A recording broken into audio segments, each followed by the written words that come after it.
Esta semana en el episodio número 7 de Boats and Hose, Bryce y Kris hablan sobre unas partes asombrosas de nuestro shop. Nos mostrará unos videos de una excursión de negocio en Florida Keys y terminaremos el segmento conversando con Kolb. Boats and hoes, boats and hoes. I gotta have me my boats and hoes. Boats and hoes, boats and hoes. I gotta have me my. Welcome everybody back to Bolts and Hose podcast, episode number 7. Episode 7. Uno, dos, tres, cuatro, cinco, seis. So we've got a cool show today. We've got some cool parts that Bryce has grabbed from the shop. Yep. Really excited about this one. These are some really nice parts. Sexy. We've got a little overview of a trip Bryce and I just recently got back home. We took some customers. Adventure. You could call it that. We took some customers to a beautiful place. I'd say if there's a paradise in the U.S., it is this place. I don't think there's any place more beautiful. It's kind of like the Bahamas of the U.S. Yeah, it's crazy. Blue water. So this was a trip that Patriot Bolt had helped sponsor. Patriot Fluid Sealing, our hose operation, helped us fund it as well. And we were able to get away with some great customers and have a good time. Yeah, a little bonding experience. Yeah, so we've got some really neat footage of that I think will be pretty exciting for everybody to see. And this is an annual trip. Yep. So we're already starting to plan for next year. So I would encourage everybody to look at this, and if they want to be a part of it, reach out, and maybe we can have some people join us. The more POs, the better chance you have to go on this trip. Very true. So we'll get on with the footage from the trip? Yeah, very good. Let's do that. Awesome. Okay. So here is the boat. It's a 32-foot twin V with a couple of 300 horsepower engines on the outside. Fit 8 people very comfortably. I mean, 8 people, 8 large guys. Stretched out. You can see the snorkelers that are out from the water right there. You can kind of see the setup that we've got there, but beautiful. You can see the water, crystal clear blue water. Little Bolts and Hose fishing shirt there. So yeah, just to show that this is not stock footage, this is actually us. But you can see it's set up there. There's Mike there with a spear gun in his hand, and he is trolling along the bottom, watching the bottom, looking for grouper, looking for fish. Looking for rocks, looking for little holes that they like to hang out in. He's diving down there. So you can see this is one we actually caught on film. So this is a keel here. That was me recording this too. You were, yeah. So there's a grouper, a big grouper hiding under a rock there. I think that was one of the largest ones. It was one of the big ones for sure. And as far as groupers go, this is a monster. So I think it was about 32 inches long, if I'm not mistaken, maybe a little over. Yeah, it's a big fish. It's probably one of the best eating fish out there. And delicious, man. It was really good. Yeah. So you can see, I mean, we're spread out all over the place. I mean, we were snorkeling. We usually had anywhere from 2 to 5 snorkelers in the water. Then here's a jump over to the deep 1,000 foot of water trying to catch mahi. So we were about 10 to 12 miles out at that point. So you can see the water really clear. It's actually really deep. I think it's about 600 or 700 feet deep at that point. But this is where you got to go to mahi fish. So these mahi fish are just absolutely beautiful. You can see the blue and the green and the yellow color. Also great to eat, but you know, they travel in schools. So if you get one on the line, typically what you do is you just leave that fish swimming underwater, and all of the rest of the herd will stay with them. Follow behind. So everybody else, it's a big feeding frenzy. So everybody else casts their rod in the water as quickly as possible, and it's just fish on at that point. Little did I know, you're supposed to wear the color of the mahi, and I wore a white shirt with red trunks that day. So you can see they had a bunch of extra shirts. Was mahi repellent. Yeah, exactly. So you got to wear blue, green, and yellow to attract them, so they think you're part of the family. So there's a big daddy right there. That's a good one. Yeah, beautiful fish. So we were going to get in and spear them, but we didn't find a good school, so we're just rodding them. Yeah, that's typical too, is that you'll get one on the line, one will be swimming down there. They're not scared of you. If you get in the water and you've got mahi colors on, you can go down there with a spear and grab a few of them. That's how you, man. Jake and Alex, captain and co-captain, they do an awesome job, man. They put you where the fish are. They're very patient and teach you. That was actually my first kill. That's a hogfish. A hogfish. It was like a 20-inch hogfish. That's a lionfish. That's Jacob with the lionfish, yeah. So they do a great job, man. I mean, I highly recommend, if you guys ever want to book a trip, you call Jacob, man. Wild Man Warehouse. They do a phenomenal job. There's Alex there with a couple grouper. Yeah. So that's I actually dove down. There's a big sea turtle down at the bottom. I mean, you can't even really tell how big that thing is, but we got to dive down and check that out. This is another cool thing. So this is called Christ of the Abyss, and there are 3 of these in the world made from the same mold, and 2 of them are off the coast of Italy. This one is sunk in the Florida Keys, so you can kind of get an idea of the terrain there. But you can dive down. It's about 25 foot in depth. And even a snorkeler can go down there and get a really good view of this thing. We were just snorkeling when we got this footage. It's like a big aquarium. Big aquarium. And so that thing's been down there for, I think, 30 years or so. Long day, driving back, see this boat. We're like, hey, we got to stop and check this out. And so this is a $3 million yacht. $3.5 million yacht. So we were coming back, and Jacob sees this thing and says, hey, that's a cool boat. And he drives up to it, and we get the guy to come outside, and Jake asks if he's got any Grey Poupon. And so the guy thought we were crazy at first, but then he started laughing, and we convinced him to let us get on his boat and cook some of the fish we'd caught. We bribed him with the good fish, grouper and snapper and hogfish. And so we got on there. They gave us a tour of the boat. They were telling us about it. It is a fully solar catamaran boat. Yeah. So this thing has 49 batteries. 49 batteries. I'm not sure the horsepower of the engines, whatever, but electric motors that run the props. This thing will do about 6 to 7 to 8 miles an hour, I think, in the clear, smooth water. And they live on the yacht, so he'll spend months on this thing at a time, and he's been in the Keys for a while. It was beautiful. Silent Yachts is what they're called. Silent Yacht is the brand, and this one's name is Vanish. Vanish. So you can find that on social media. You can go search for it, and really nice people. I think his name was Pete, was the owner, and Jason was the captain. Yeah. So they did a phenomenal job hosting us, and we got to rifle through their dishes and find stuff to cook fish and drink their beer and drink their beer. Yep. And but they were great. So they were great hosts, and that was a great time. Yep. So.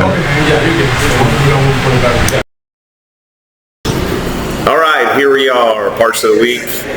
We've got some really cool parts here. I'm excited about this one. We've got a big part and a small part. So which would you rather do first? I am always in favor of going big, right out of the gate. Going big. Right out of the gate. Let's do it. Here we are.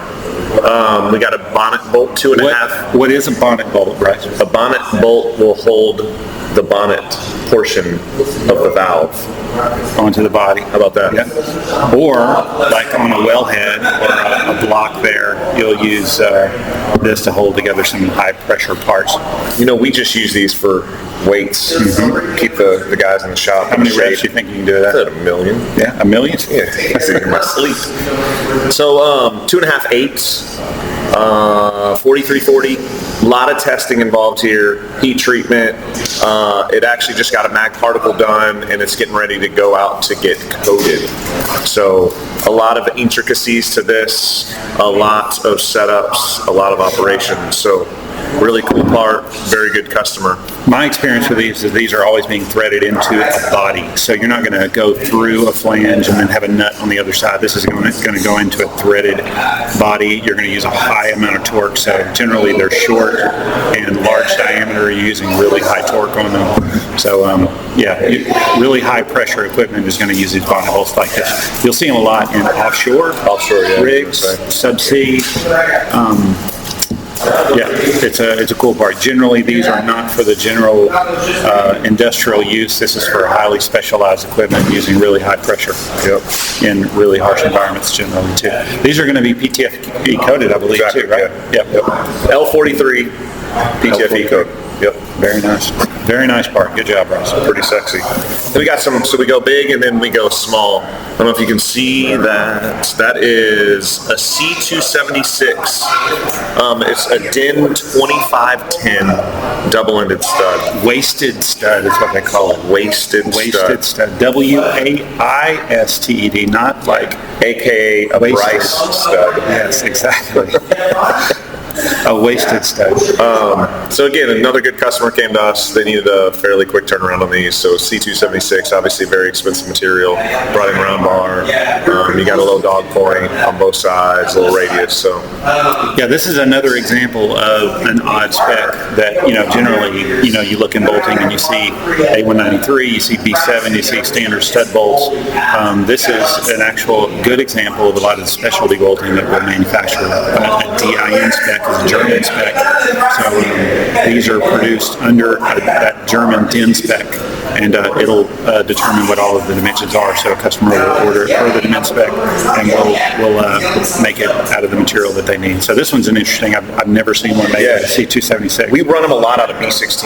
It's a very common order for us to run those out of B16. But this is the first time I think I've ever seen it out of C276. Yeah, Hastelloy C276. High nickel alloy, expensive metal. I'll show some close-ups of that too, so there'll be some images as we're talking. Very cool. We can talk about our beers too right now, I guess. That'd be great. I had to go I'm very crazy. curious on your beer, Bryce. What is going on there? Is that It's like a milkshake? It is. It's actually kind of good. It tastes like a pina colada, maybe some pineapple, some blue carousel that gives us this color. So it's Bud Light. Bud Light, it's not. It's Bud Light in a glass. Not even close, my man. But it's interesting, 9%, so, don't drink too many of these. 9%? Yeah, it'll pack a punch. It's actually weirdly refreshing, so not mad at it. So I know we skipped a week last week, but the week prior, we were talking about May the 4th be with you, and they had the Master Vader beer. I went with the Master Vader again. It's a good one. So actually, Master Vader. I think they've got a leftover pot in the back or something that they've got. I took some home, man. I've got to drink it up. So yeah, this is really good stuff. Tasty. Again, not a fan of the dark beer, but this one is really tasty. Shout out to my people. Ingenious. Yeah. Do a great job here. They're going to help us tomorrow for our, this is a good thing to talk about, is that today is our 5th year anniversary. May 18th. 5 years ago to this day, we took our very first order. Yep. Right? Yep. So this is officially or unofficially our anniversary date for Patriot Bolt. I feel like we should hug. I know. Yeah. No, we shouldn't. Especially not with that Bud Light in your hand. Enjoy it. So, this will be airing tomorrow, I think, but we are going to have a little get-together for a lot of our customers and vendors and employees and their families, and we've got some crawfish planned and a nice little event scheduled at our shop. We've got some live music. It'll be a fun time. Fun time. Yeah. That's what we do. Yeah. We have fun. Work hard, have fun. Yeah. So I'm sure on the following week, we'll have some footage and pictures and things like that of that. So you won't want to miss that. Exactly. It'll be cool. I'm hoping for a great event and a good turnout. And we'll see everybody then. We'll talk about it next week. Mailbag next. Mailbag. Let's do it. Okay. All right. Hey, Paul. How you doing? Fellas, doing well. Polly. How's it going? Bryce? It's good to see you guys made it back, and you guys made it back without spearing each other. Yeah, thanks for another exciting edition of joining us for the mailbag. Yeah, not a problem. Guys, listen, so you guys came off this epic trip. Can you guys recap? Like, what actually, first of all, why were you guys down there? How long were you guys down there? Yeah. And we'll start with that. We showed some footage a little earlier in the video, but primarily it was a trip that was just sponsored by Patriot Bolt. We've got some partners that have organized a similar trip in previous years, and so we just kind of joined onto this thing, and we'd gone to some pretty special customers and asked them if they wanted to join. There was a pretty big interest in all going together, so we just made a trip up. We all flew to Miami, drove down to a place called Tavernier. Tavernier is part of the Keys. It's just south of Key Largo, but just north of Isla Mirada. Beautiful place. We were talking earlier that it's as close to paradise as any place in the U.S. It's blue waters, beautiful Nice. fish, lots of wildlife.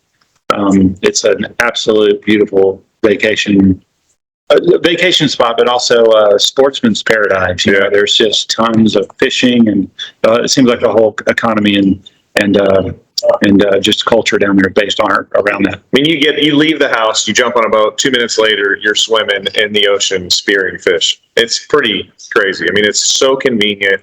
It's just well done. The guys, the captain, Jacoby, he was a wild man, boy, I tell you what. And he did an awesome job, man. He was super patient with us and showed us the ropes, and everybody, man. Alex did an awesome job. I mean, the whole crew it was a lot of fun.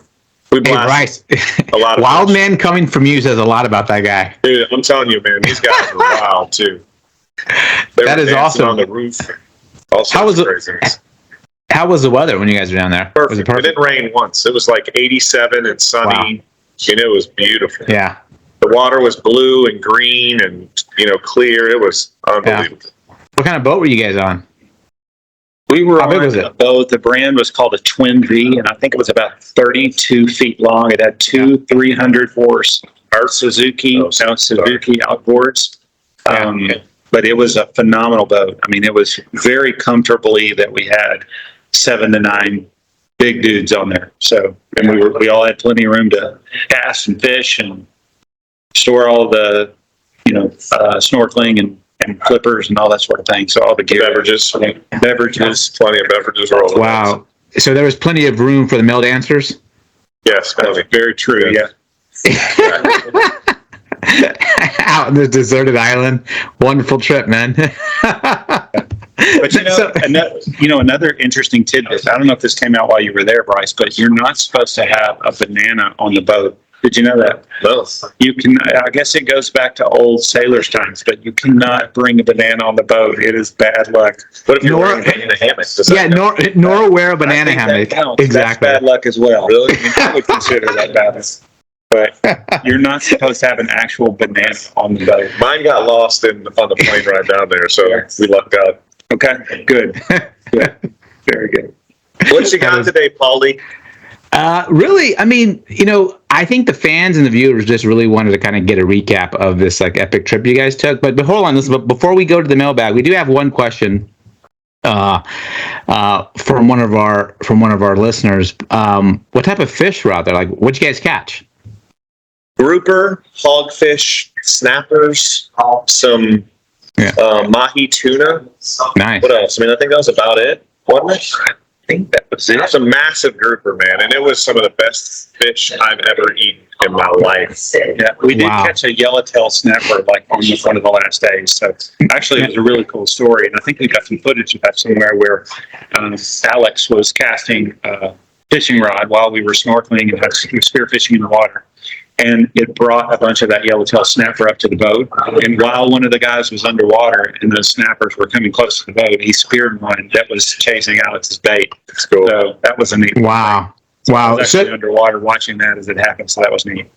Was most of the fish caught? Was that with a rod and reel, or was that spear? No, most of them by far was spearfishing. You have to dive down into the water, holding your breath, holding a gun, spearing a fish, bringing it up. I mean, it was intense, man. I'll tell you. And holding your beer. It was crazy. I'm surprised, no one died or someone didn't spear someone.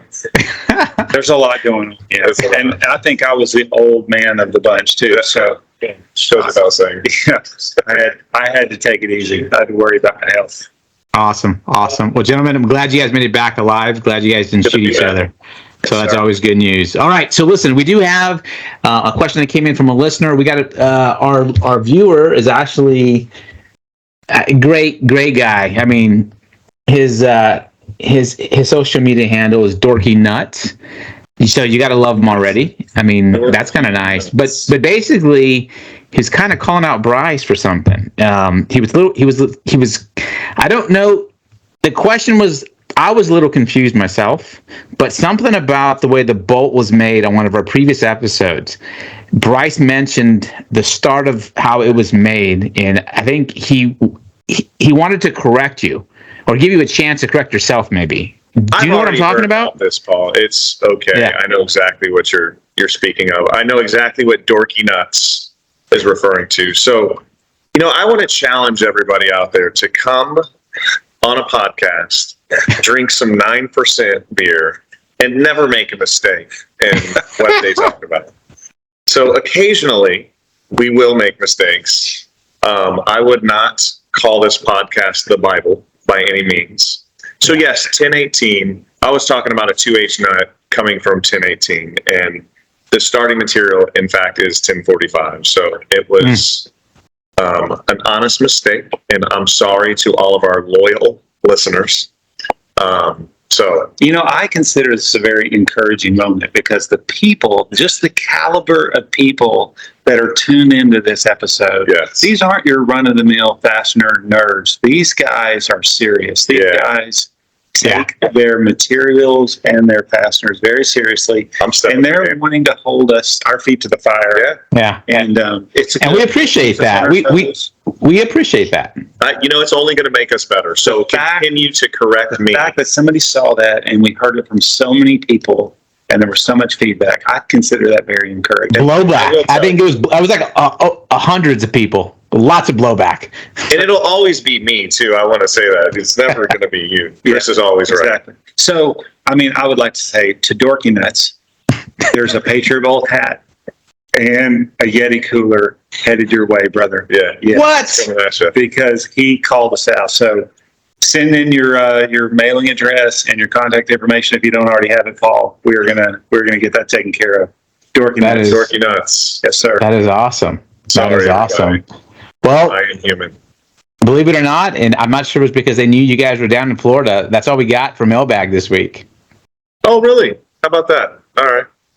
Well, we did skip last week, and we apologize for that. We'll try to do better in the future. Well, explain actually what happened, Kris, because you guys actually shot a podcast. Yeah, we did. There's a lot of footage from last week in this episode. So, right. We were still on our game. We just weren't in a place to do all the editing that is required for this. So, but really, we did a podcast. We set the camera up. We did a podcast, and somebody, I will not mention names, forgot to press record. But that's okay, because as I recall, we were sitting around. We were probably a little too inebriated. Too many seltzers deep. Yeah, for that to make any sense whatsoever.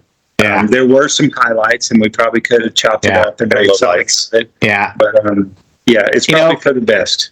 I think it is for the best, because if you would have published it, I bet you we would have been sending about 20 Patriot Bolt hats and Yeti coolers. There would be mistakes all over. Dorky Nuts would have a heart attack if he saw that. So awesome, shout guys. out to our people. Keep the questions, comments coming. We love them. Yeah, definitely, for sure. But you guys know, like the video, share the pod. Any questions, send them over to sales@patriotbolt.com. We take all feedback, blowback, anything you want to give us, we'll take it. And bring it on, baby. Bring it on. Bring it on.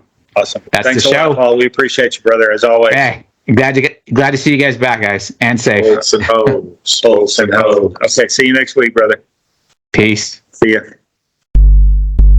Boats and hoes, I gotta have